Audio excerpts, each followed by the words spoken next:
Olá pessoal, tudo bem?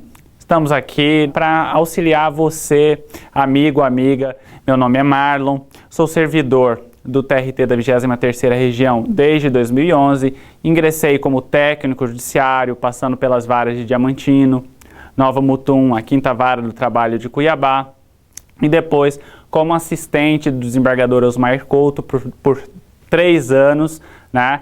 Ano passado, tive o prazer de ser nomeado como analista judiciário e também de ser convidado para assessorar a desembargadora Elinei Veloso, que hoje é a vice-presidente do nosso tribunal.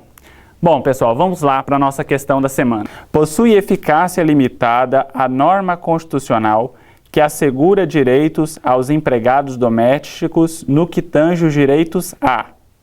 Aí, alternativa A. Seguro-desemprego, em caso de desemprego involuntário, e licença à gestante, sem prejuízo do emprego e do salário, com a duração de 120 dias. Alternativa B. Fundo de garantia do tempo de serviço e reconhecimento das convenções e acordos coletivos de trabalho. Letra C. Seguro contra acidentes de trabalho a cargo do empregador e assistência gratuita aos filhos e dependentes desde o nascimento até 5 anos de idade em creches e pré-escolas. Alternativa D. Repouso semanal remunerado, preferencialmente aos domingos, e relação de emprego protegida contra despedida arbitrária ou sem justa causa. E alternativa E.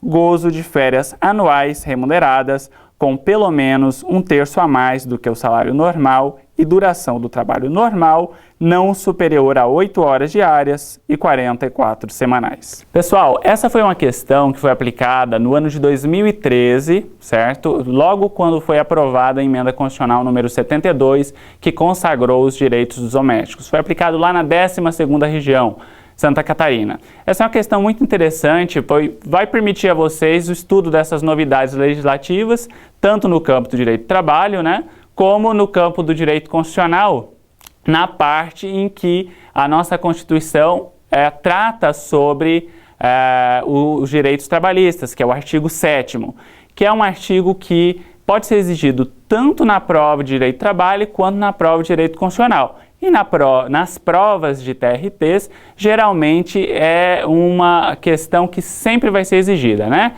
O que está disposto ali no artigo 7º. Então, eu peço para vocês, né, como contribuição, que vocês leiam a nova Lei Complementar 150 de 2015, que foi a lei complementar que regulamentou a maior parte dessas normas de eficácia limitada da Constituição Federal que trataram sobre os direitos dos domésticos. E as provas da Fundação Carlos Chagas, eles são extremamente apegados à literalidade das disposições que estejam em textos de lei, na Constituição Federal, nas súmulas do TST, nas orientações jurisprudenciais do TST. Então é muito importante que vocês estejam sempre bem atentos ao enunciado da questão. Portanto, se a questão estiver buscando o seu conhecimento no que toca ao texto da Constituição Federal, ao texto da lei, ao texto da súmula, o examinador ele vai te perguntar dessa forma. Então, nesta questão, por exemplo, é uma questão que foi aplicada num contexto que ainda não havia a regulamentação da Lei Complementar 150 de 2015, porém, não é devido ao fato da lei complementar já ter sido editada, regulamentando esses direitos, que eles deixaram de possuir, no plano constitucional, eficácia limitada, tá? Para que eu saiba quando uma norma possui eficácia limitada, eficácia plena ou eficácia contida, eu preciso conhecer o conteúdo dessa teoria da aplicabilidade e eficácia das normas constitucionais.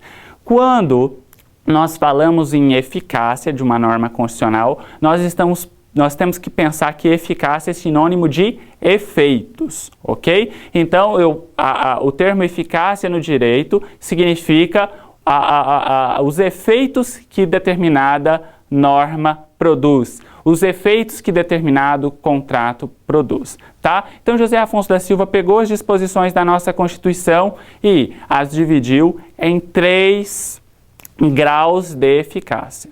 Então nós temos, num primeiro momento, as normas constitucionais de eficácia plena, certo? Que são aquelas normas que têm uma aplicabilidade direta, imediata, integral. Elas não dependem de qualquer comando legislativo, não dependem de qualquer regulamentação para que sejam prestados pelo poder público. Lembrem-se sempre, vocês que já estão aí estudando, a Constituição disciplina geralmente normas em que o Estado se compromete com o cidadão ao cumprimento de uma determinada prestação ou à abstenção de determinada conduta, né? São normas que protegem o cidadão, seja da ação do Estado ou então obrigam que o Estado faça determinada prestação, né? Então, as normas constitucionais de eficácia plena são aqueles direitos, são aquelas garantias que estão no texto constitucional e que não dependem de nenhuma regulamentação.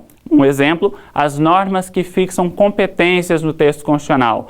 As normas, a exemplo do artigo 5º, inciso 1 da Constituição, que estabelece direitos, igualdade entre homens e mulheres, a norma que contém no inciso 2, que é o princípio da legalidade, né? E as normas que fixam competências, que são normas que estão ali dispostas e que obrigam o legislador à observância delas. Bom, num segundo nível, existem as normas constitucionais de eficácia contida ou restringível, segundo a terminologia de José Afonso da Silva.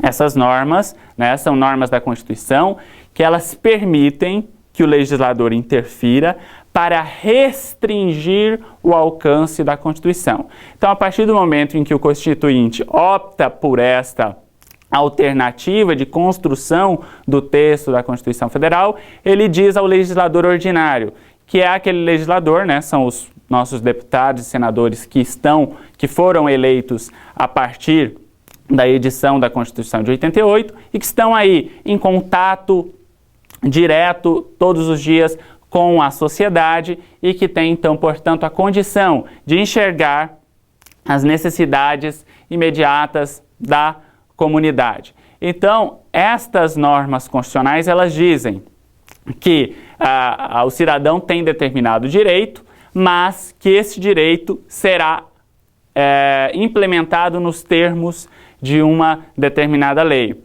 O exemplo principal, e que possivelmente, se vier a ser questionado na sua prova, que é o exemplo mais comum na doutrina, é a da liberdade de exercício de profissão. A Constituição assegura a todos os cidadãos brasileiros a liberdade no exercício de profissão nos termos, né, que a lei posterior, a lei daí ordinária, estabelecer. Um exemplo, antes da edição da lei 8.906 de 94, que é o Estatuto da OAB, né, não se exigia, por exemplo, o exame de ordem, né, e se discute muito a constitucionalidade do exame de ordem, mas como a Constituição, justamente por conta da liberdade do exercício de profissão, né, como a Constituição estabelece que o legislador pode restringir o alcance dessa norma, ou seja, da ampla liberdade que é a regra, é totalmente válida esta restrição para o exercício dessa profissão. Diferentemente aconteceu, por exemplo, no caso dos jornalistas, né, em que a liberdade do exercício da profissão e o fato de não existir uma norma jurídica editada de acordo com as regras da Constituição de 88, de acordo com o sistema da Constituição de 1988, todos, né, desde que façam só um registro no Ministério do Trabalho, podem vir a exercer a profissão de jornalista. E num terceiro plano, nós temos as normas constitucionais de eficácia limitada, né? São as famosas normas que garantem direitos ao cidadão, porém, enquanto o legislador não tomar a atitude de regulamentá-las, não é possível, né? Não é possível de o cidadão exercitá-las, ter esse direito assegurado, né? São normas que a gente costuma dizer às vezes, né? São normas que não pegam no sentido de que elas estão dispostas, aparentemente eu tenho aquele direito, mas enquanto não vier uma complementação, eu não posso exercitá-las. Um exemplo que era sempre exigido nas provas, antes da decisão do Supremo Tribunal Federal, que definiu que os servidores públicos podem exercer esse direito por meio da lei que regulamenta a iniciativa privada, era o disposto no artigo 7º do artigo 37, que é o direito de greve dos servidores públicos civis. O direito de greve dos servidores públicos civis, de acordo com a Constituição, será exercitado nos termos de legislação específica, né? De lei específica. Porém, o nosso Congresso Nacional até o momento não editou essa lei, o que até antes da decisão do Supremo Tribunal Federal a respeito, dificultava sobremaneira o exercício dessa prerrogativa, desse direito dos servidores públicos, né? É claro que a Constituição, prevendo a possibilidade da mora legislativa, da inércia do legislador, previu instrumentos para evitar que as normas da Constituição fiquem indefinidamente sem eficácia, sem a produção de efeitos, né? São o mandado de injunção e a ação de constitucionalidade por omissão, em que se pode exigir que o legislador, então, regulamente estas normas. Pois bem, a nossa questão, objetivamente considerada, nos questionou, à luz do artigo 7º da Constituição e seu parágrafo único, que estabelece a quantidade de direitos que os empregados domésticos possuem, optou, na emenda constitucional número 72, por dividir os direitos domésticos em normas constitucionais de eficácia plena, ou seja, normas constitucionais que a partir do momento em que a emenda constitucional restou promulgada, eles já teriam direitos, né? E outros que dependeriam da regulamentação, que só veio agora no ano de 2015 por meio da Lei Complementar número 150, que nós já mencionamos, certo? Então, para resolver essa questão, e aí é bom que o candidato saiba que pode ser que a FCC insista em cobrar, em saber, nos termos da Constituição, quais os direitos dos domésticos que estão previstos à luz da teoria de José Afonso da Silva, como de eficácia limitada. E aí, nós sabemos que vocês têm uma infinidade de conteúdos para estudar. O edital é realmente muito extenso. Então, a gente sempre usa, no estudo para concurso, a lei do menor esforço. Como que é essa lei do menor esforço? Nós temos lá cerca de 15 itens que estão de eficácia plena, são normas de eficácia plena. E temos menos itens que são normas de eficácia limitada.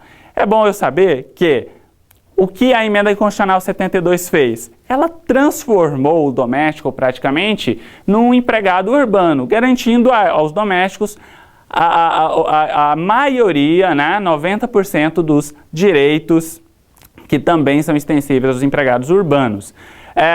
O que ela fez foi simplesmente transformar alguns desses direitos, algumas dessas normas, que já estão regulamentadas pelos empregados urbanos na CLT, em normas de eficácia limitada, remetíveis a uma lei específica. Então, quais são as normas de eficácia limitada para os empregados domésticos? É o inciso 1, né, da Constituição Federal, do artigo 7º da Constituição Federal, que é a relação de emprego protegida contra despedida arbitrária, nos termos de lei complementar, que também no caso dos empregados urbanos, também uma norma constitucional de eficácia limitada, porque exige a lei complementar. O 2, seguro-desemprego em caso de desemprego involuntário. 3, fundo de garantia do tempo de serviço. 9, remuneração do trabalho noturno superior à do diurno. 12, salário família pago em razão do dependente do trabalhador de baixa renda nos termos da lei. 25, a assistência gratuita aos filhos e dependentes desde o nascimento até os 5 anos de idade. O 28, seguro contra acidente de trabalho, a cargo do empregador, o famoso SAT, né? Então, é um rol menor de direitos que estão caracterizados desta forma pela Constituição Federal, e isso está no parágrafo único do artigo 7º. Então, a gente tem, para fazer as provas da FCC, né, que trabalhar realmente na parte objetiva, com o decoreba. Nós temos sim que decorar. Aí nós podemos usar essa técnica, como eu falei para vocês, lei do menor esforço. Vamos aprender, né, quais são as normas constitucionais de eficácia limitada e, é claro, temos que ler todo o artigo 7º, é uma leitura obrigatória, mas lembrando, fazendo essa vinculação no caso dos domésticos. Bom, visto o dispositivo da Constituição e quais são as normas de eficácia limitada, fica tranquilo da gente compreender, então, por que é que o gabarito da nossa questão é a alternativa C, a letra C, em que estão previstos apenas normas constitucionais de eficácia limitada. Vejam que nas alternativas o examinador colocou lado a lado, sempre dois direitos. Nas outras alternativas, nós tínhamos uma norma de eficácia constitucional plena e uma norma constitucional de eficácia limitada. A única alternativa é que contém duas normas constitucionais de eficácia limitada e, portanto, preenche o enunciado que o examinador questionou a você que está estudando, é a alternativa C. Tá ok, pessoal? Espero ter contribuído aí com o estudo de vocês. É uma caminhada longa, mas vale muito a pena. Eu quero ver vocês aqui no Tribunal do Trabalho da 23ª Região. Um abraço.